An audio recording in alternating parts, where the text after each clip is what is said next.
হ্যাঁ, যাদের কাছে পাঞ্জেরি আছে তুলতে হবে না, ওইখানে গেলেই পাবে, 9 নাম্বার লিখে রাখতেই হবে। উপরে যে সাজেশনগুলো দেওয়া আছে প্রথম কয়েক পৃষ্ঠায় ওইখান থেকে, ঠিক আছে। এটার সুবিধা হচ্ছে যে এখানে মোটামুটি কিছু ভালো সাজেশন দিচ্ছে মোটামুটি, তো ওইটা আমাদের কাজে আসবে।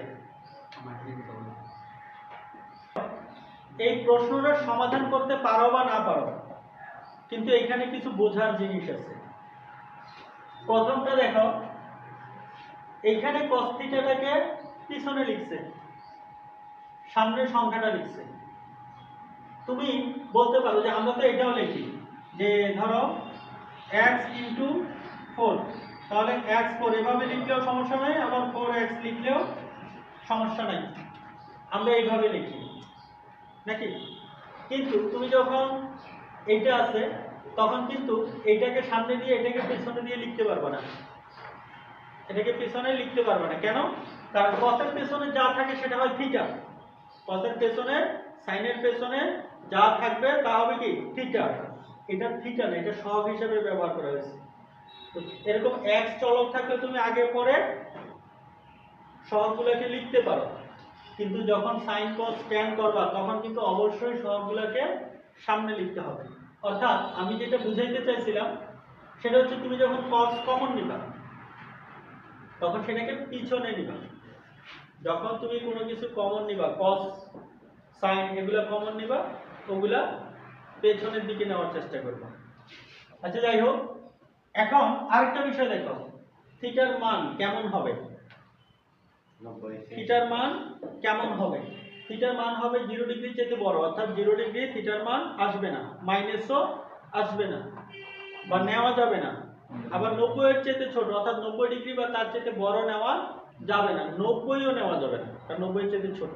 তার মানে এখান থেকে তুমি থিটার মান বের করবা, বের করার পরে কয়টা মান নিবা, কতটুকুর সীমার মধ্যে নিবা, সেটাই এখানে বলা আছে। বুঝা গেছে কথা?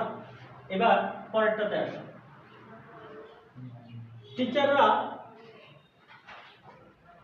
যারা বোর্ড প্রশ্ন করে আর কি, যারা বোর্ড প্রশ্নগুলো করে, স্কুলের স্যাররা করে, স্কুলের স্যাররাই করে, বিভিন্ন স্কুলের স্যাররা করে তারপরে হচ্ছে যে প্রশ্নগুলো জমা দিলে ওইখান থেকে হয়তো কারো একটা প্রশ্ন সিলেক্ট করে বা ম্যাচিং করে বোর্ড থেকে প্রশ্নগুলো পাঠায়। এখন ধরো আমরা যে পাঞ্জেরি সাজেশন এখন ব্যবহার করতেছি, এই সাজেশনের মধ্যে আমরা অঙ্কটাকে এইভাবে পাইছি না, তো আমরা অঙ্কটা এইভাবে দেখছি, কিন্তু যারা প্রশ্নটা করবে, ধরো এটা আগে একটা বোর্ডে আসছিল এইভাবে, এখন কি তোমাকে এই প্রশ্নটা আবার একইভাবে তুলে দিবে? একইভাবে তুলে দেয় না, ওরা একটু চালাকি করে, জিনিস এইটাই দিবে, তবে মনে করো ওই একটু ঘুরাই দিবে। কেমন? ধরো আমি যদি এই অঙ্কটাকে, এই একই অঙ্ক আমি তোমাকে এইভাবে দিয়ে দিতে পারতাম যে 4/cos inverse 2 theta minus 2 plus 2 road 3 plus cos theta plus road 3 equal to 0। দেখো আমি এইভাবে দিয়ে দিলাম, তোমার কাছে মনে হবে কি রে, আমি তো দূরে থাক, ছাড়াও তো কোনোদিন করাই নাই, এরকম মনে হতে পারে।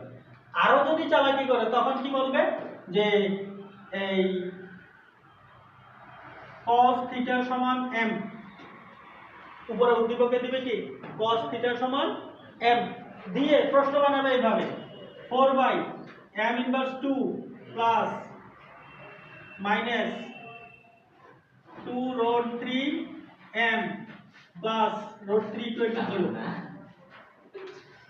তো দেখো প্রশ্ন কিন্তু এইটাই দিবে, তোমাকে কতভাবে তোমার সাথে চালাকি করতে পারে, চালাকির একবারে দোকান নিয়ে বসবে, যেভাবে মানে একই অঙ্ক দিবে কিন্তু তোমাকে এমন ভাবে দিবে যাতে তুমি আগেরটার সাথে মিল না পাও, হুবহু যাতে না হয়। তো যেভাবে দেখ, আমরাও তো একবারে কম চালাক না, বুঝবো তো যে আসলে কি করতে চাইছে, আমাদেরকে কিভাবে ঘুরিয়ে দিতে চাইছে। তো যাই হোক, আমরা ওদিকে যাচ্ছি না, এদিক থেকে শুরু করতেছি। তাহলে দেওয়া আছে, এই যেটা দেওয়া আছে এটা লিখবো, প্রদত্ত রাশিটা দেওয়া আছে যেভাবে লিখি। এরপরে দেখো এখানে 4 cos স্কয়ার থিটা মাইনাস এই cosটা 2 এর সাথে গুণ হবে না? হবে। cos 2 এর সাথে গুণ হবে। তো cos যদি 2 এর সাথে গুণ হয় 2 cos থিটা। cos কি শুধু এর সাথে গুণ হবে? এর সাথে গুণ হবে না? তাহলে কি লিখবো? 2 রুট 3 cos থিটা। এখন চিহ্ন লাগবে না? কাদেরকে গুণ করছো? cos গুণ করছো। cos এর চিহ্ন কি? কই প্লাস? cos এর চিহ্ন এই যে সামনে মাইনাস, এটা গুণাকারে আছে না? তো গুণাকারে থাকলে তো এটার চিহ্ন এটা হবে। তাহলে cos এর চিহ্ন মাইনাস, আর যাকে গুণ করছো 2 রুট 3 তার চিহ্ন প্লাস। প্লাস মাইনাসে মাইনাস, অর্থাৎ যাদেরকে গুণ করবে তাদের চিহ্ন হিসাব করে গুণ করে বসাবা। এরপরে কি আছে? প্লাস রুট 3 ইকুয়াল টু কত? তো দেখো এখানে উৎপাদকে ভাঙার কোনো প্রয়োজন নাই, এখানে অলরেডি কি আছে? ভাঙা আছে। তো আমরা জাস্ট কমন নিব। কত কমন নেওয়া যায়? এর কাছে 4 আছে, এর কাছে আছে 2, তাহলে তো আমি 2 নিতে হবে, কারণ এর কাছে 4 থাকলে ওর কাছে তো ঘাটতি আছে। 2 cos থিটা কমন নিলাম, 2 দিয়ে এটাকে ভাগ করলে 2, cos থিটা কাটা গেলে আরো cos থিটা থাকে মাইনাস 2 2 কাটা, cos থিটা কাটা, তাহলে 1। অর্থাৎ ভাগ করলে কখনো 0 হবে না, 1। এরপরে এখানে আছে মাইনাস। এবার কমন নেওয়ার সময় দেখো এটাতে রুট 3 আছে আর এটাতে 2 রুট 3, তাহলে আমরা কোনটা নিতে পারবো?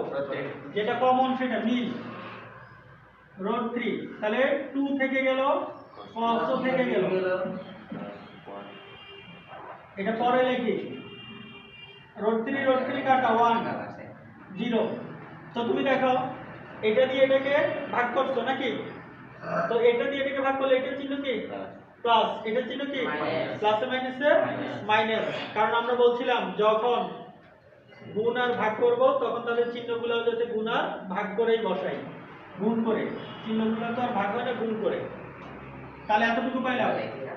যারা ব্র্যাকেটের ভিতরে আছে তাদেরকে কমন নিলে এটা, আর ব্র্যাকেটের বাইরে যারা আছে তারা হয়ে যাবে এরকম। আমরা কি লিখতে পারি? হয় এটা সমান 0 অথবা এটা সমান 0। তাহলে আমরা লিখতে পারি হয় 2 cos থিটা -1 = 0 অথবা 2 cos থিটা রুট 3 0। কথা বলতেছিলে না তোমরা? 1 2 cos থিটা কত? রুট 3।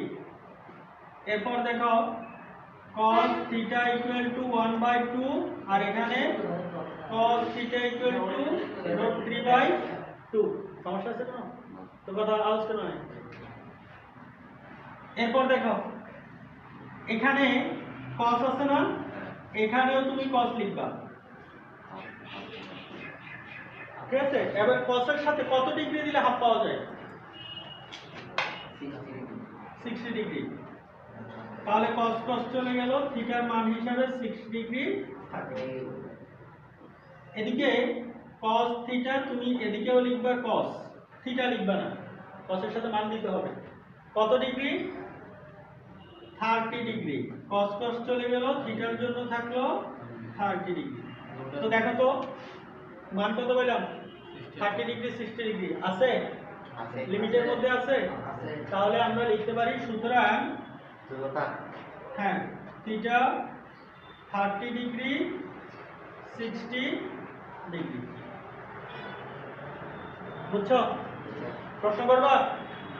করবা না?